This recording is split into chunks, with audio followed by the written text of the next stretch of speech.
തിരുഹൃദയമേ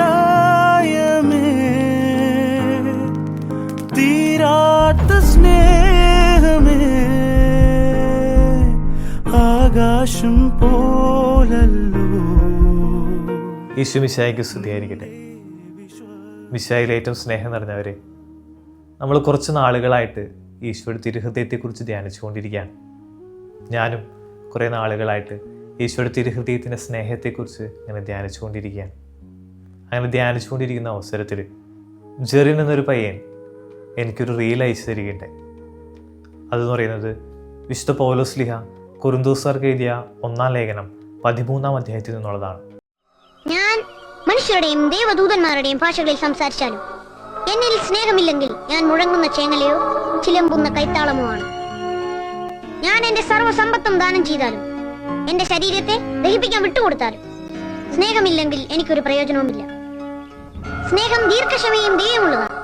അത് അസൂയപ്പെടുന്നില്ല, അത് ആത്മപ്രശംസ ചെയ്യുന്നില്ല, അഹങ്കരിക്കുന്നില്ല. സ്നേഹം അനുചിതമായി പെരുമാറുന്നില്ല, അത് സ്വാർത്ഥത്തെ അന്വേഷിക്കുന്നില്ല, കോപിക്കുന്നില്ല, അത് വിദ്വേഷം പുലർത്തുന്നില്ല. സ്നേഹം സർവ്വതും സഹിക്കുന്നു, സകലതും വിശ്വസിക്കുന്നു, സകലതും പ്രത്യാശിക്കുന്നു, സകലത്തെയും അതിജീവിക്കുന്നു. സ്നേഹം ഒരിക്കലും അവസാനിക്കുന്നില്ല. ഈശോയുടെ തിരുഹൃദയത്തിൻ്റെ സ്നേഹവും ഇതേപോലെ തന്നെയാണ്. ഒന്നിനും അളവില്ലാതെ എല്ലാവരെയും സ്നേഹിക്കാനുള്ള ഒരു തുറവി ആ ഹൃദയത്തിനുണ്ടായിരുന്നു. ഈശോയുടെ തിരുഹൃദയം നമുക്ക് നൽകുന്നത് മറ്റുള്ളവരെ എങ്ങനെ സ്നേഹിക്കാം, മറ്റുള്ളവരെ എങ്ങനെ ആത്മാർത്ഥമായിട്ട് സ്നേഹിക്കാം എന്നതിനെക്കുറിച്ചുള്ള ഒത്തിരിയേറെ കാര്യങ്ങൾ ആ തിരുഹൃദയത്തിൽ നിന്ന് നമുക്ക് മനസ്സിലാക്കാൻ സാധിക്കും. അതിൽ ഒന്നാമതായിട്ട് നമുക്ക് കാണാൻ സാധിക്കാം, ഈശോയുടെ തിരുഹൃദയത്തിൻ്റെ രൂപം നമ്മൾ എവിടെ കണ്ടാലും ഈശോയുടെ ഹൃദയം എപ്പോഴും ശരീരത്തിന് വെളിയിലാണ്. അത് ഈശോയുടെ തുറവയെയാണ് കാണിക്കുന്നത്. ആ ഹൃദയം എല്ലാവർക്കും തുറന്നു കൊടുത്തിരുന്നു, എല്ലാവരെയും മനസ്സിലാക്കിയിരുന്നു, എല്ലാവരുടെ വേദനകളിലേക്ക് കടന്നു ചെന്നിരുന്നു. നമ്മൾ പലപ്പോഴും നമുക്ക് പറ്റിപ്പോകുന്നത് നമ്മൾ ഓരോരുത്തരെയും പല രീതിയിലാണ് അവരെ നോക്കിക്കാണാറ്. നമ്മുടെ ഹൃദയം എപ്പോഴും പല രീതിയിലായിരിക്കും പലരോടും പ്രവർത്തിക്കുന്നതും പലരോടും പ്രതികരിക്കുന്നതും. ഈശോ എല്ലാവരെയും ഒരുപോലെ കണ്ടു. തൻ്റെ ഹൃദയം എല്ലാവർക്കും ഒരുപോലെ തുറന്നു കൊടുക്കാൻ ഈശോയ്ക്ക് എപ്പോഴും കഴിഞ്ഞുകൊണ്ടിരുന്നു. രണ്ടാമതായിട്ട് ഈശോയുടെ തിരുഹൃദയത്തിൽ നമ്മൾ കാണുന്നത് ഒരു മുറിവാണ്. ഈശോ കുരിശിൽ കിടക്കുമ്പോൾ പടയാളികൾ അവൻ മരിച്ചോ ഇല്ലയോ എന്നറിയാൻ വേണ്ടിയിട്ട് അവൻ്റെ ഹൃദയത്തിലേക്ക് ഒരു കുന്തം കുത്തി കയറ്റുന്നുണ്ട്. അവസാന തുള്ളി രക്തം പോലും നമുക്ക് നൽകണമെന്നുള്ള ഒരു ചിന്ത യേശുവിനുണ്ടായിരുന്നു. അതിൻ്റെ ഭാഗമായി ആ ഹൃദയത്തിൽ നിന്ന് അവസാന തുള്ളി രക്തവും നമുക്കായി ഒഴുക്കി. ഈശോ ശിഷ്യന്മാരോട് എപ്പോഴും പറയുമായിരുന്നു, നിങ്ങൾക്ക് ഒരു വാസസ്ഥലം ഒരുക്കാൻ വേണ്ടി ഞാൻ പോയി വരും. ആ വാസസ്ഥലം ഈശോയുടെ ഹൃദയമാണ്. ഈശോയുടെ ഹൃദയം തുറക്കപ്പെട്ടത് നമുക്ക് ഓരോരുത്തർക്കുമുള്ള വാസസ്ഥലമാണ്. ഇതേപോലെയും നമ്മുടെ ചുറ്റുമുള്ളവർക്ക് ഒരു ഇടം നൽകാൻ നമ്മുടെ ഹൃദയത്തിന് സാധിക്കണം. മറ്റുള്ളവർ, അവശരായവർ, ബുദ്ധിമുട്ടുകൾ അനുഭവിക്കുന്നവർ, നമ്മുടെ സുഹൃത്തുക്കൾ, നമ്മുടെ ശത്രുക്കൾ ആരായിരുന്നാലും നമ്മുടെ ഹൃദയത്തിൽ ഒരിടം കൊടുക്കാൻ നമുക്ക് സാധിക്കുമ്പോഴാണ് ഈശോയെ പോലെ മറ്റുള്ളവരെ സ്നേഹിക്കാൻ പറ്റുക.